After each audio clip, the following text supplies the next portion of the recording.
بات یہ ہے کہ مومن کی یہ شان ہے جس کے اندر انسانیت ہے، وہ دوسرے مسلمان کا دکھ برداشت۔ اب وہ آدمی مولانا روم فرماتے ہیں کہ وہ دکھ برداشت نہیں ہو سکا اس سے، اس نے کچھ لمحے سوچا اور اس کے بعد اس کے ہاتھ میں کوڑا تھا، اس نے زور سے اس کو کوڑا مارا۔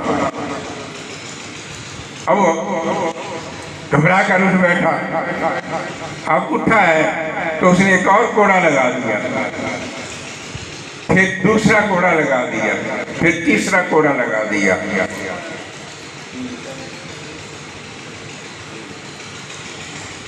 شیر مردانند در عالم درد، آزمان کافغان مظلوم رسد۔ فرماتے ہیں کہ وہ شیر مرد تھا، اللہ کا شیر تھا، یعنی جس کے اندر درد ہے، دکھ محسوس کرتا ہے، تکلیف محسوس کرتا ہے، اس کو حضرت مولانا روم رحمۃ اللہ علیہ شیر مرد کہتے ہیں۔ اور جو دکھ درد نہیں محسوس کرتا وہ کیا گیدڑ ہے، وہ بزدل ہے، جسے دوسرے کا دکھ۔ فرماتے ہیں کہ وہ شیر مرد تھا، اور وہ شیر مرد جو ہے در عالم درد، وہ درد کی دنیا میں اس کا وہ شیر تھا، اور وہ مظلوموں کی وہ شیر تھا جو مظلوموں کی مدد کے لیے پہنچتے ہیں، دکھیوں کی مدد کے لیے پہنچتے ہیں۔ آگے فرمایا بانگ میزد بانگ میزد کائے امیر آخر ترا،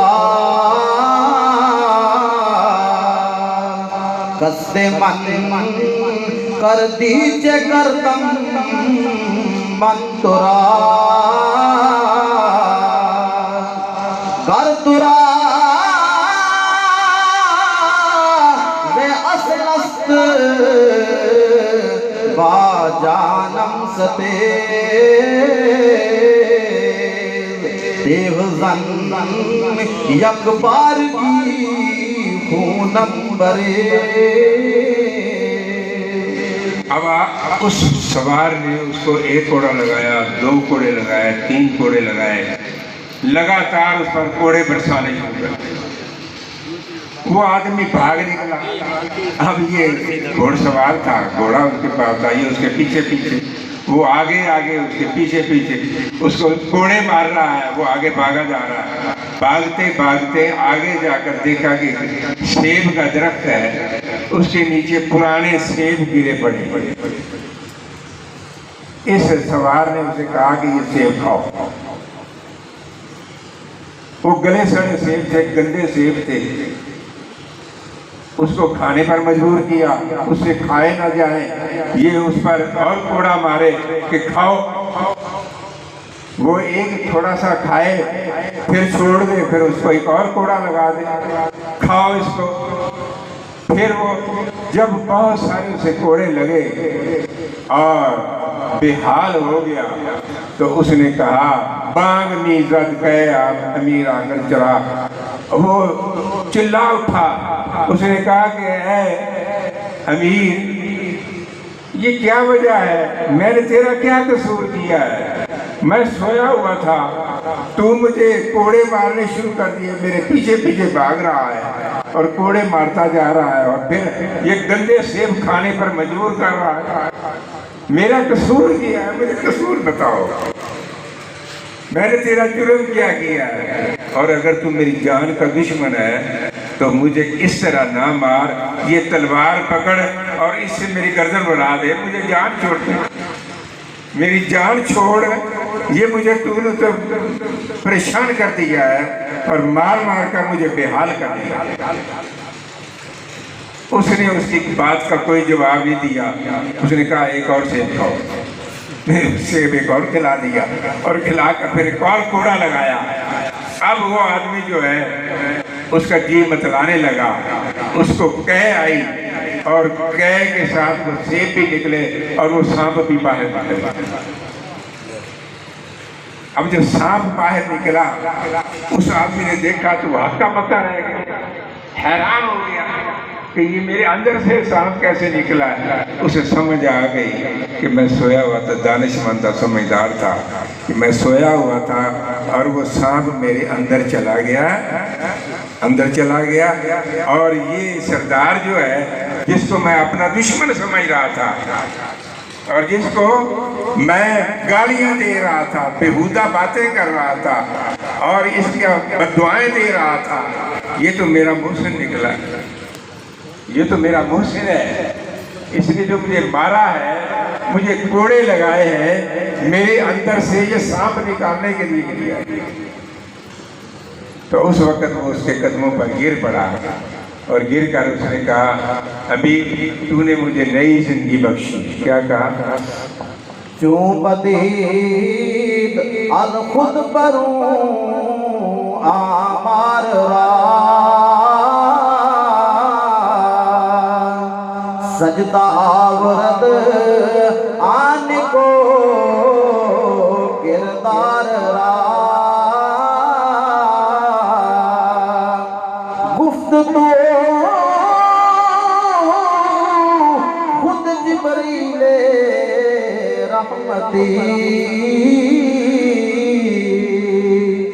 یا خدائی کے ولی نعمتی۔ اس نے اس اپنے محسن سے کہا کہ تو میرے لیے رحمت کا فرشتہ آ گیا، تو جبریل رحمت ہے، تیرے آنے سے مجھے نئی زندگی ملی ہے۔ لیکن ایک بات مجھے بتاؤ کہ آپ کو پتہ چل گیا تھا اور یہ میرا سانپ نکالنا چاہتے تھے، مجھے ذرا سا اشارے سے بتا تو دیتے تاکہ میں آپ کو گالیاں نہ دیتا، میں بیہودہ باتیں نہ کرتا، میں بد دعائیں نہ دیتا۔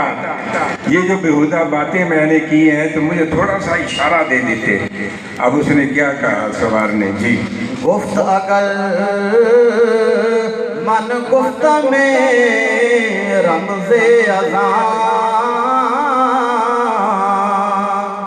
زہرائے تو آپ کشتے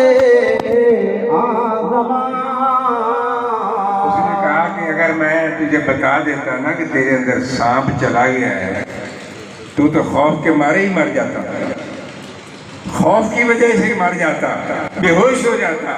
تو پھر یہ میں سارا علاج جو کیا ہے تیرا اور جو تدبیر کی ہے یہ میں کیسے کر سکتا؟ بے ہوش ہو جاتا تو پھر بھی نہیں کر سکنا تھا، اور اگر خوف سے تجھے موت آ جاتی تو پھر بھی مسئلہ تو حل نہیں ہونا تھا۔ لہذا اس کو میں نے پوشیدہ رکھا ہے اور پوشیدگی میں میں نے تیرا علاج کیا۔ حضرات گرامی اور میرے عزیز طلبہ، یہ آپ نے واقعہ سنا، استاد کی مار اور والدین کی مار یہ آپ کے لیے نعمت ہے۔ اس لیے نعمت ہے کہ وہ آپ کے اندر سے وہ زہریلے سانپ نکالنا چاہتے ہیں جو بد اخلاقی کے سانپ ہیں، جہالت کے سانپ ہیں اور اس طرح بد کرداری کے سانپ ہیں، وہ آپ کے اندر سے نکالنا چاہتے ہیں۔ اس لیے وہ آپ کو مار پڑتی ہے تو آپ دل میں ان کو برا سمجھتے ہیں، ان کی بدگوئی کرتے ہیں، اساتذہ کی بدگوئی کرتے ہیں، ان کی غیبت کرتے ہیں، شکوے کرتے ہیں۔ وہ تمہارے مرشد ہیں کہ وہ تمہیں انسانیت سکھا رہے ہیں، تمہیں نور علم سے آراستہ کر رہے ہیں، تمہارے اندر سے جہالت کا سانپ نکال رہے ہیں، تمہیں علم کی دولت عطا کر رہے ہیں۔ ان کی مار بھی تمہارے لیے پیار ہے۔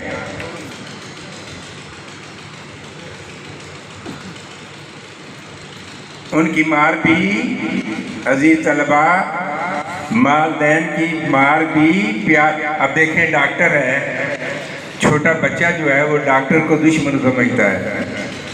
جس کو ایک دفعہ ٹیکہ لگ جائے نا اسے دوبارہ ماں باپ ڈراتے ہیں کہ تجھے ڈاکٹر کے پاس لے جائیں، ٹیکے والے کے پاس کہتے ہیں نا، تو وہ جو بات نہیں مان رہا ہوتا وہ بات مان جاتا ہے، رو رہا ہوتا ہے تو بچہ چپ کر جاتا ہے۔ جی ذرا توجہ میری طرف رکھیں۔ وہ